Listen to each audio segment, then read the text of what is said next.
প্রথম প্রথম বইটা যখন প্রথম প্রকাশিত হয়, আমি বইটা যখন উল্টে দেখি, দেখলাম যে আমার কাছে মনে হচ্ছে র্যান্ডম গল্প। যে একটা গল্প পড়েছি আমি র্যান্ডম, একদম শুরু থেকে যে শেষ পর্যন্ত এরকম না।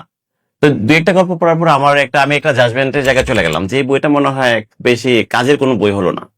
এই বইটা আসলে পাঠককে দিব আমরা, পাঠকের লস হবে। আসলে এই বইটা কিনবে সে টাকা দিয়ে, পরে খুব বেশি এখান থেকে তাও ইনসাইট কি তার নেয়ার কি থাকবে। তো আমি এই চিন্তা থেকে আমি একদিন পাতা উল্টাতে উল্টাতে একটা গল্পে আটকালাম। আমি আমি চুজ করলাম যে আমি এই গল্পটা পড়বো।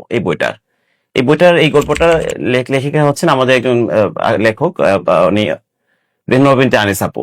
তো আমি যখন ওনার গল্পটা পড়লাম, ওনার একজন স্যারকে নিয়ে এই গল্পটা, ইউনিভার্সিটি টিচার, ওই টিচারের নামটা মনে নাই, বা গল্পটা এরকম ছিল যে গল্পের নামটা ছিল আর্লি ডার্কলিং। ঠিক আছে।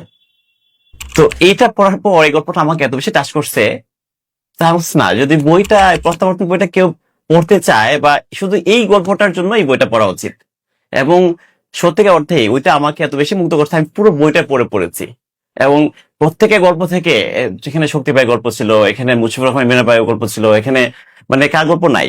মোটামুটি যারা দিনে ফিরেছেন এবং যে ভাইরা এখন দাওয়াতের কাজ করছেন, বাংলাদেশে যারা ইনফ্লুয়েন্সিয়াল আছেন, মোটামুটি প্রত্যেকের গল্প এখানে আছে। এবং আমি দেখলাম যে এখান থেকে যে প্রতিটা গল্প থেকেই আমার মানে আসলে একটা বই পড়ে তো পুরো পুরো বই আপনার এখান থেকে মেসেজ থাকবে না, একটা লাইন মানুষের জীবন চেঞ্জ করে দেবে।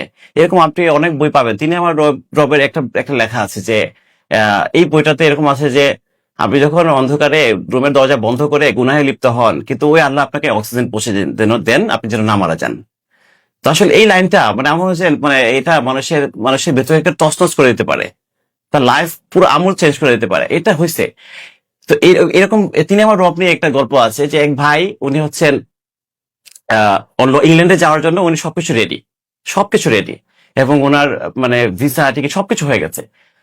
ওই সময়ে ওনার বাবা মারা যান।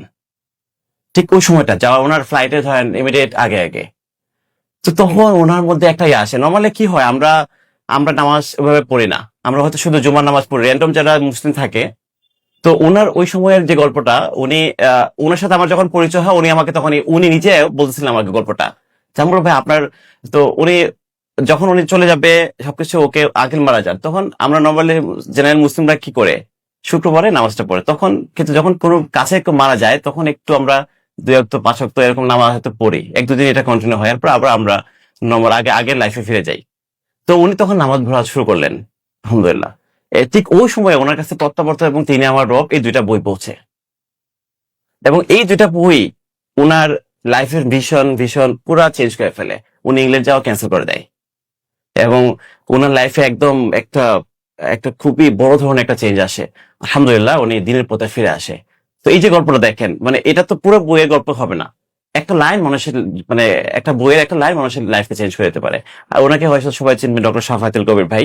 উনি হচ্ছেন যে আমাদের যে মানে এই যে আমাদের যে একজন লেখিকা আছে নাস্তিক, যে সবাই তাকে চেনে, তসলিমা নাসরিন, তার আপন ভাতিজা। ঠিক আছে। তো এটা যখন আমি ওনার সাথে আমার প্রথম পরিচয় হয় ময়মনসিংহে একটা বই মেলায়, তো উনি ওনার গল্পটা প্রথম দিনে শেয়ার করে। তো আলহামদুলিল্লাহ মানে এরকম হাজারো গল্প আছে প্রত্যাবর্তন, তিনি আমার রব, এই বইগুলো নিয়ে।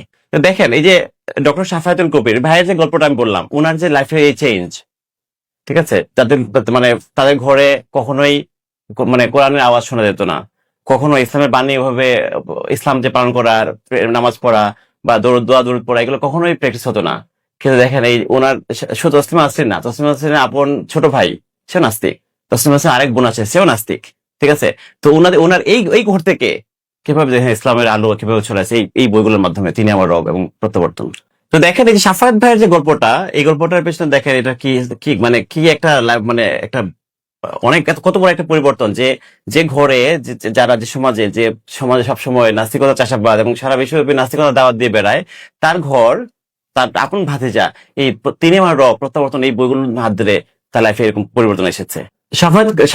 ডক্টর শাফায়েতুল কবির ভাইয়ের এই যে লাইফে দিনে ফেরার যে গল্পটা দেখেন, যে ঘরে নাস্তিকতা, এরকম ধর্মহীন সংস্কৃতির চর্চা, ঠিক আছে, গান বাজনা এগুলোর চর্চা, তো সেখান থেকে দেখেন তিনি আমার রব এই বইয়ের মাধ্যমে আল্লাহ সুবহানাহু ওয়া তাআলা কত বড় পরিবর্তন এনে দিয়েছেন।